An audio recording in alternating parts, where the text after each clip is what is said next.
Hello, community. My name is Selena Lopez, and today I'm here with Oscar Ayon with Unidos Por La Musica to discuss the second quarter of 2022. Hi, Oscar. Hi, Selena. Thank you for being here. No, I'm excited. I'm excited to talk about all the great things you have done in the second quarter. Let's do it. Let's do it. But before we get started with, all the wonderful things you have done for Unidos Por La Musica, I want to talk about the recognition that you recently received as one of the nonprofits in the region to receive a recognition from one of our senators, correct? Right. Yeah, indeed. We were really honored. We got a call from our local Senate, Ms. Connie Leyva. His office, her office call, and break the news saying that Unidos Por La Musica was selected as nonprofit of the year among other 33 nonprofits in the state of California. And it was really humbling, and it was such an honor because when we started Unidos Por La Musica back in 2010, 11, you do it because you want to really change something within your community, not because you're looking for recognition of that source. But nevertheless, when you get these honors, it brings energy into the team, and it reassures everybody here at Unidos Por La Musica that we're doing something good. So it was an amazing experience. We got to go to Sacramento, the capital, Sacramento. We were among other fellows nonprofits, and just to see the power of unity, nonprofits that fight injustice for human rights, women rights, workers on the field, kids, hunger, arts, education. So it was really humbling to be among those 33 nonprofits, other local senates, assembly members from different regions of California. It was really empowering, and just to be there at the capital of Sacramento was breathtaking. It was really surreal. So we were really happy, and we were really honored with Senator Connie Leyva for such a honor for us, for Unidos Por La Musica, to be nonprofit of the year 2022. And from my understanding, my research, there are 72,000 nonprofits within California. So for 33 nonprofits, and you being one of them, being selected, what an honor. It really was. It really was. And again, not expecting that to happen in second quarter. But nevertheless, it was a win for the community in general here in the Inland Empire County. So my whole team was really excited. Now, I saw all the messages and everything that was gratifying on social media, everybody thanking you. And so, believe me, someone as myself who is involved in government, I was excited that you were one of the agencies that was selected, especially because I see all the wonderful work that you do here throughout our Inland Empire region. So thank you. But let's talk about that experience in Sacramento. So I know you mentioned a little bit, and it felt empowering. Right. What motivates you now after having that experience? What now motivates you to keep going? Definitely to keep fighting for what we stand. We want to help low-income individuals that life changed, for them even before COVID. So just the fact that I was able to witness other nonprofits and to hear their mission, their vision, their work, what they've done for so many years. It was really empowering, and it really motivated me to continue to come back to my team here at Unidos Por La Musica and say, I met these wonderful nonprofits that they're doing an amazing job in the community. Let's keep doing it. And 10 years, 11 years later? 11 years later. You were recognized. Yes. No, yes. This is amazing. What an honor. Completely an honor. It really was. It really was. Well, let's move on. Let's start talking about the recap, and what impact have you really done here in the Inland Empire region. Nonprofits across the state of California, I would like to share a little bit about the facts of what's been happening here in California. California nonprofits usually generate $260 billion in total economic activity every year, producing more jobs than real estate, finance, and construction industries. Wow. California nonprofits rank as fourth largest private employer sector in California and account for 15% of the state's GDP. California's nonprofits bring $40 billion into the state each year from out of state. Let's talk about that. Wow. You know, did you realize that all the impact that nonprofits have? I didn't. I mean, I knew that, you know, nonprofits definitely play a big role in communities. We are filling up the gap when it comes to funding and the economy. And like every year, at the end of the year, we share with the community the dollar amount that was distributed throughout the region, and that, in fact, you know, it's a real number. With everything that we do through, you know, the food bank, the other goods that we give away through that program alone. So when I hear that, it makes sense. It makes sense. For this quarter, for example, second quarter, the food bank has distributed more than $800,000 in food and home goods and personal care for babies, for adults, for seniors. So that revenue, it's definitely coming into the county of San Bernardino and Riverside. So as you read those numbers, it totally makes sense. Right. No, and I see you working hard. You know, you and your team are out there at least every Tuesday providing all these meals, you know, to our community. And we see the lines and the lines of cars that are, you know, just go and wrap around blocks, you know, to be able to have these goods, you know, in their home. How have you seen those numbers grow? Definitely, you know, with everything that's happening around our world or community, inflation, gas prices, food, you know, prices increasing, and it's still a lot of people being affected by COVID. Although we like to think that COVID is not a reality, it is a reality, and there's still a lot of people that are not working or they're underemployed, and so now they have to rely on sources like food banks, like Unidos Por La Musica. So we have seen an increase on the food bank, and I'm grateful, as you mentioned, with my team, my volunteers, that they're the ones in the front line, you know, making sure that the food, the assistance is going out. At the same time, you know, I want to acknowledge Cricket Wireless for being a partner, you know, with us fighting food insecurity. We continue to do mobile food bank distributions throughout the county of San Bernardino, Riverside, and now we're kind of bleeding a little bit into LA. So that partnership's still strong. Walmart is another strong partner that is behind us. Williams-Sonoma as well, and inviting other corporations that are watching this interview to join our mission, to join the fight against hunger, because that is a reality for the county of San Bernardino and Riverside. More than 500,000 people face food insecurity. And then we go into summer, and there's a lot of kids that go hungry because a lot of families rely on the free lunch program at school. Right. So definitely we seen an increase with Bags of Hope. As I say earlier, more than $800,000 has been poured into that community for the second quarter. And some of these corporate companies have stood by you even before COVID, right? So what would you say to them moving forward? Like you said, not only them, but future corporate companies. Yeah, we're always seeking for new companies that want to join, that want to really implement corporate social responsibility. You know, it's more than just writing a check.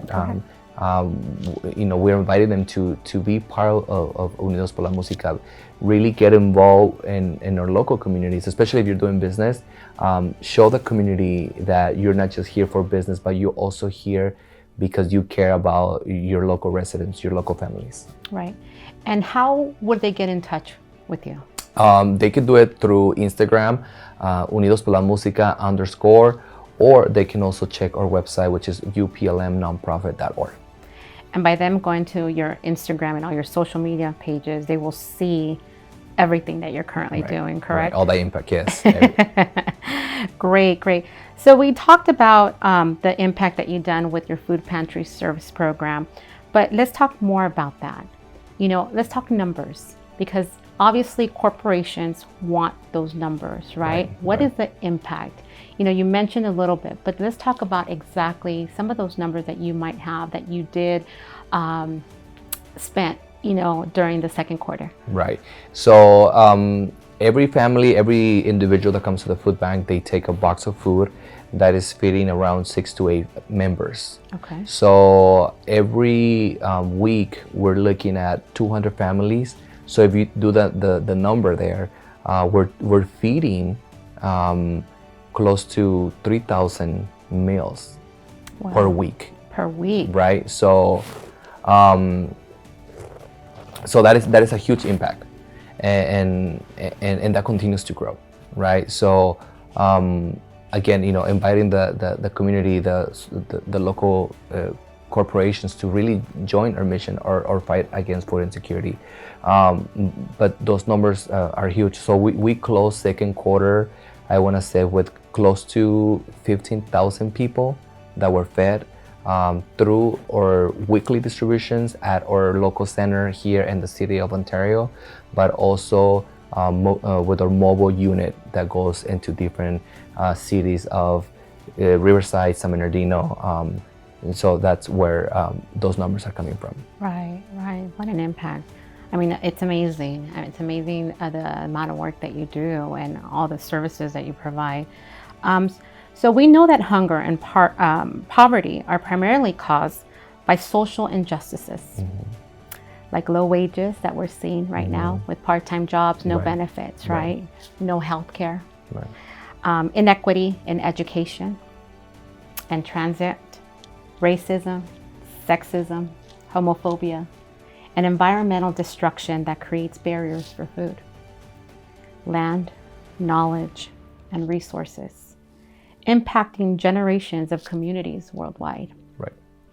How can one or our entire community help shape and change these facts? Definitely. It can start at home. And what I mean with that, they can go to their local city council and ask questions at the meetings.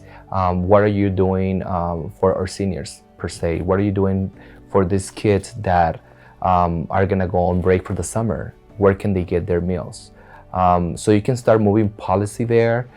You can also, visit your Senate, your local Senate, your local Congress, or you can join other nonprofits that their mission is to shape and change policy and all these things that matter: education, hunger, human trafficking, all of that. There is a great website, not website, but it's a great nonprofit called White Hungry, excuse me, and they've been doing that for 40 years, if I'm not wrong. And early in this second quarter, they went to Washington D.C.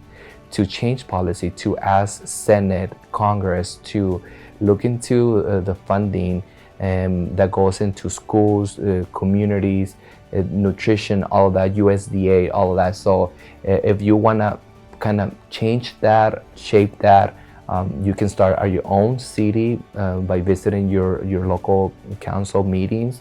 You can reach out to the Senate, or you can join other nonprofits whose mission is to do that, to change policy. Yeah, no, and I agree with you, Oscar. Again, being involved in government myself, the 3 minutes of public comment within our city is very important for people to start fighting justices within those 3 minutes, right? And those 3 minutes are free, and you can make such an impact and such a difference in changing policy and funneling and channeling money to your Inland Empire region to fight all these injustices and food insecurities and everything that's happening. And you're right. It starts at a local government, and then it moves to Senate, Assembly, all the way to Sacramento. And we've seen it. We've seen it with some of our legislators bringing in that funding into the inland region.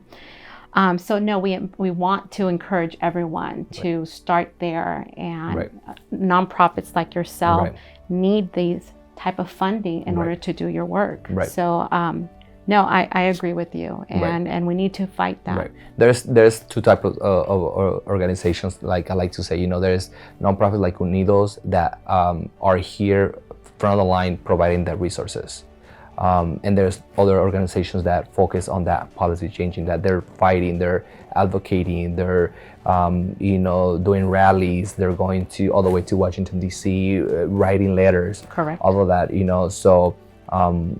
My passion is to be in the front of the line. Unidos' passion, is to be in front of the line, providing these resources for the families. Right. And again, you're doing a great job, but again, it takes many people to do this, right? And there are a lot of organizations out there that fight for social justices, and they are in the front of the line, changing policy. I always say, if the policy is not working, then let's unite to change that policy so it does work and it catches up to 2022. A lot of these policies could perhaps be old, and it doesn't fit the model of what we're living in today. So we need to change that and work with advocates who are out there to make those social justice changes. So, Indeed. Correct. So I know you don't just do pantry services and food insecurity, which is a great project and a great program, and you help, like you mentioned, many people throughout the month. You also work with healthcare programs. So we know that Unidos Por La Musica continues to assist regardless of their legal status, right? Talk to us about what type of programs you offer. Yeah, that program, the health program for Unidos Por La Musica, is another pillar of the mission, and that we love. We started that program back in 2012 as well, 2011 with Unidos Por La Musica. So right now we are working with a local community partner with enrollment for Medi-Cal. So we're assisting kids, adults, regardless of their social status. We have counselors on site. We do attend other community events. We do go to other meetings where that it's needed. So we're not only doing the enrollment, but we're also educating the community. The importance of having a health insurance, the importance of doing your checkups every year. So far this second quarter, we have assisted close to 1,000 people. In enrollment for Medi-Cal, and it looks like we're going to continue to do that with that project that we're working with this local community partner, and we're just happy and excited to be able to assist families in this matter as well. Recently, I was seeing an interview where we know that many community members go to the border to Tijuana to get their medical needs, or their drug subscriptions because it's economical for them, especially with the insecurities that we're all dealing with right now. What would you say to all those individuals who do go to the border because they don't know that there's these type of services here? Yeah, definitely. They first of all, they need to be educated. Education, it's a key component of this program. If you didn't know, this is what you have access to, and then once you have access to these services, what can you do with that? Because then there's a lot of people that have Medi-Cal or have coverage through Cover California, but they don't know what to do with that. They don't go see their specialists. They don't go see their, like I said, their yearly routines because they went and they didn't like the doctor, or they went and the clinic was not nice, or whatever the case was. It is important to just emphasize and to let community know that once you're able to enroll into a Medi-Cal or any other insurance such as Cover California, which is the market where based on your income you can get subsidy and get assistance. Once you do that, really dive in, and I know it's not easy. I know it could be intimidating at times, but our counselors here at Unidos Por La Musica can walk you through that. And again, if you didn't like that doctor, you can always call back to the provider and change that. But so if you know that, then that's gonna save you the drive all the way to the border, especially right now with gas prices. You know what I mean? So you're trying to save money and prescriptions, but now you're spending $100 on the gas. So education is a key. Yeah. Education, just ask questions. Right. Come to Unidos Por La Musica, go to any other local nonprofit in your city, and walk in and see what resources they offer. Because again, there is a lot of families in different cities, not just in the Inland Empire, but that they're not aware that there is nonprofits like Unidos Por La Musica, that they're there with that purpose, which is to help you. Right. And if they don't come to us, it's kind of like a business. If there's no demand, there's no nonprofit. Right. So we are here. Unidos Por La Musica is standing here for 11 years now because there was a demand. Right. So it's always, especially Latinos. As Latinos, when we need assistance or we're afraid, we feel ashamed to go and ask for help. And it's okay to ask for help, especially from nonprofits that the funding is a private funding in a way. It's not government, which is another misunderstanding that if I go to this nonprofit, they're taking my identity and then they're gonna share that with immigration or other government agencies, and that's not the case. Yeah, and it's what you're saying is completely true. It starts with education, right, and the unknown. And unfortunately, there's always a, so-and-so told me and so-and-so told me, and misinformation just gets carried out where they're not getting the facts, right? And as nonprofits, because I also come from the nonprofit sector, we know that the funding that we get, we try to maximize it for the help of the community, right? We don't spend it to do massive marketing because we go based on word of mouth, because we want to make a bigger impact by using that funding to help as many community members as we can. So sometimes the lack of education deteriorates community members to come and ask. And, to many of their surprise, they could probably qualify and they don't know. So it's just asking, right? And you mentioned immigration. Right. So let's get into the next subject, which is another program you're offering here at Unidos Por La Musica. So tell us a little bit about how that started in offering immigration services here at Unidos Por La Musica. We started that program back in 2014, but there's a challenge to everything. And back then we had an attorney that was doing pro bonos with Unidos Por La Musica, but life happens and things change. So that specific attorney moved to another city and couldn't come to Unidos any longer. So fast forward in the community, networking, just seeking for more resources, we met this incredible attorney who is now, willing to reduce fees, his fees, in order to help families. And we were really excited to bring back the program because immigration, it's so needed. And,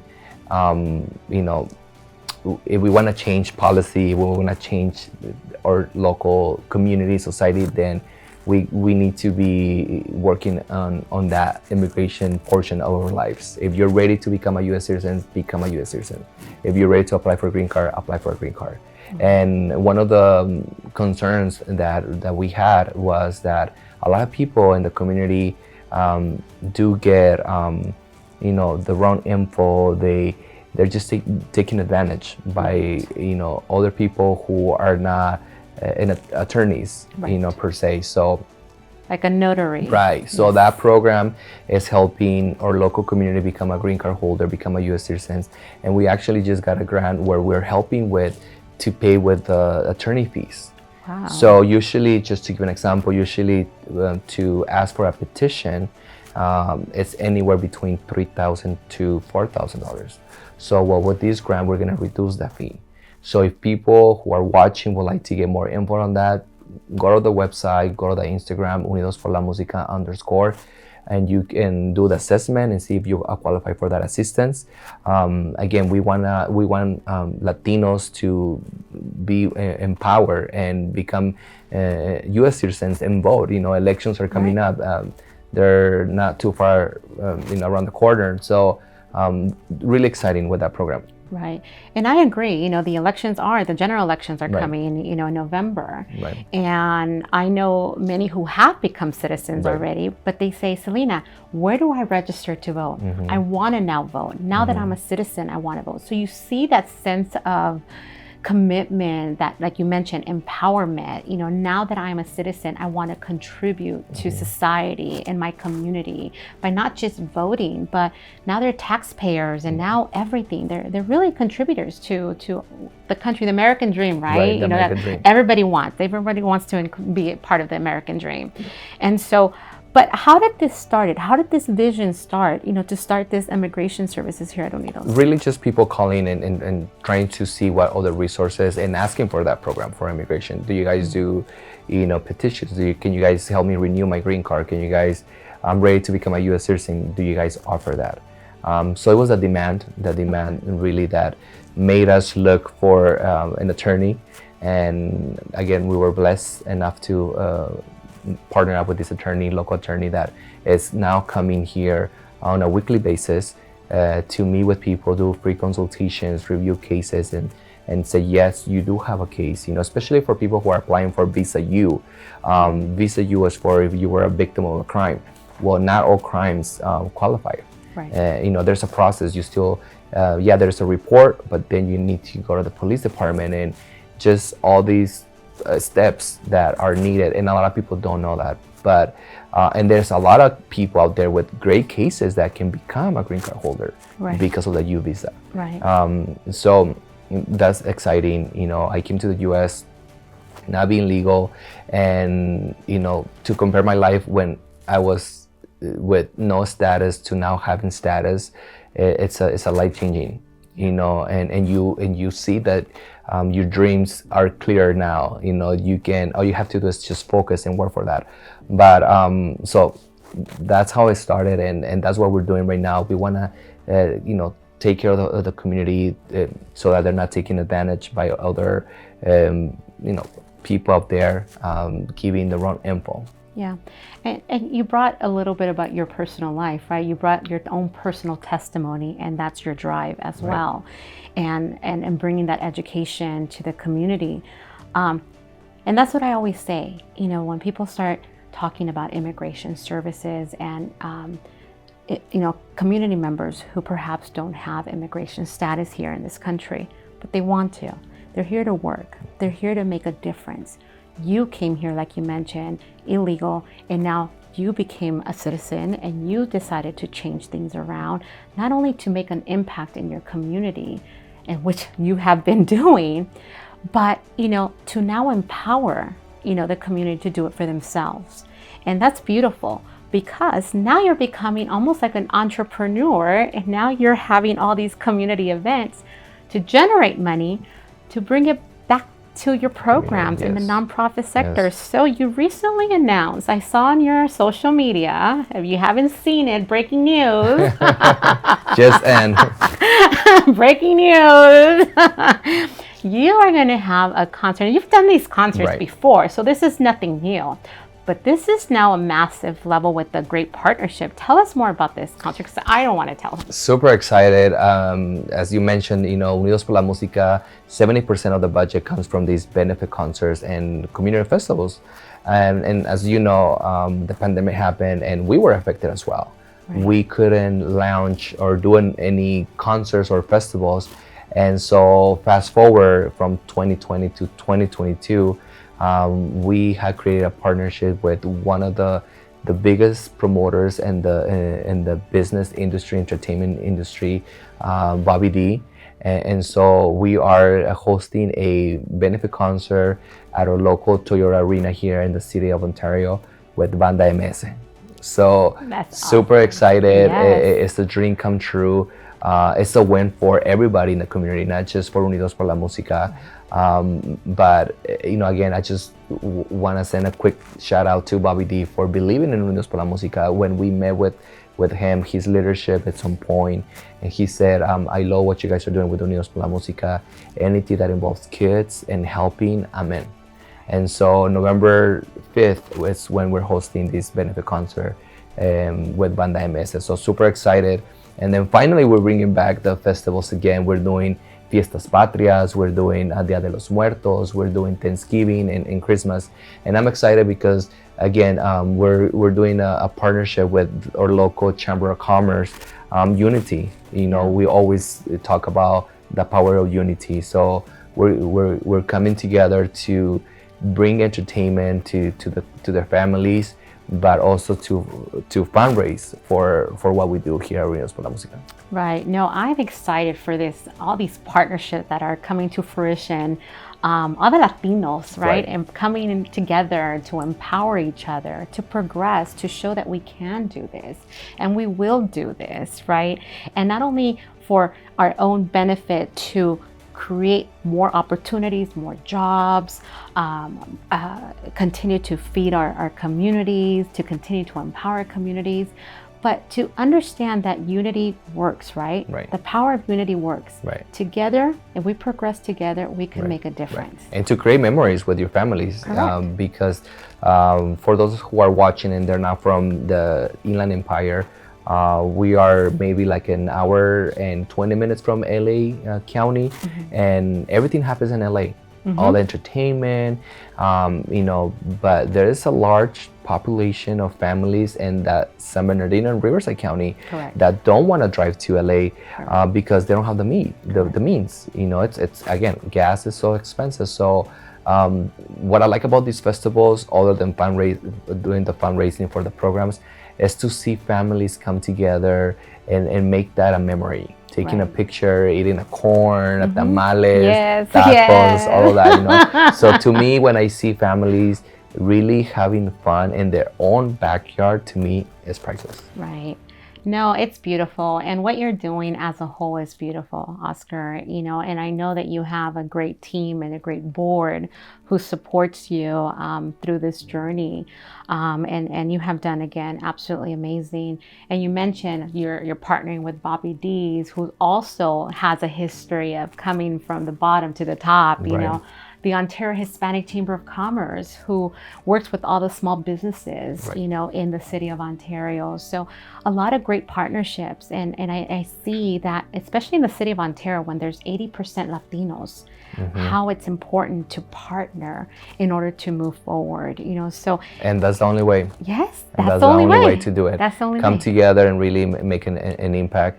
And we're excited for the next decade of Unidos Por La Musica. For 10 years, we have done a few partnerships, but now I'm looking forward for the next 10 years because it's all about the unity of Latinos leaders and our community who are making a difference. Right, right. Anything else that you would like to share with us? Just as always, all my gratitude to my staff, our volunteers, corporations, sponsors, everyone that is behind Unidos Por La Musica, you know, donating their time, contributing financially, sharing a poster on Facebook and Instagram. All of that makes a difference. So thank you so much. Without them, Unidos Por La Musica wouldn't be here for 11 years now. 11 years. 11 years. It's incredible. Well, I would like to thank everyone. Thank you, Oscar, for this opportunity to be here with you and hear more about I really appreciate what you're doing.